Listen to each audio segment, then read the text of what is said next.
Aresto ng mga operatiba ng Criminal Investigation and Detection Group, Cordillera, ang isang lalaki sa bisa ng search warrant na isinilbi sa Lagawe, Ifugao.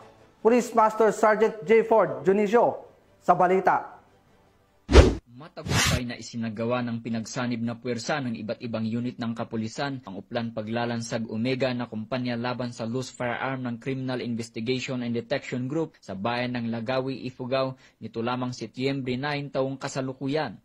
Target ng operasyon ang isang lalaki na nasa 8 taong gulang, may asawa at katutubo ng Banawi, Ifugao. Pinangunahan ng Criminal Investigation and Detection Group, Ifugao Provincial Field Unit, ang operasyon katuwang ang Lagawi Municipal Police Station, Regional Intelligence Unit 14, 115th Special Action Company, 11th Special Action Battalion, 1st Ifugao Provincial Mobile Force Company, Regional Mobile Force Battalion 15 o 1st Mobile Company at Ifugao Provincial Intelligence Unit. Ipinatupad nila ang isang search warrant para sa paglabag sa Republic Act 10591 o ang Comprehensive Firearms and Ammunition Regulation Act na inilabas ng RTC Branch 14, Lagawi, Ifugao na nagresulta sa pagkakumpiska ng mga sumusunod na ebidensya. Isang unit caliber 32 Astra na may serial number J6487, isang piraso ng magazine para sa caliber 32 Astra, 5 pirasong live ammunition ng caliber 32, isang holster at isang itim na sling bag. Idinaos ang paghahalughog sa maayos at legal na pamamaraan sa presensya ng mga opisyal ng barangay, sina Kagawad Harry B. Nangligan at Kagawad Rudy D. Anselmo, kapwa residente ng barangay Kudug, Lagawi, Ifugao. Ang operasyon ay patunay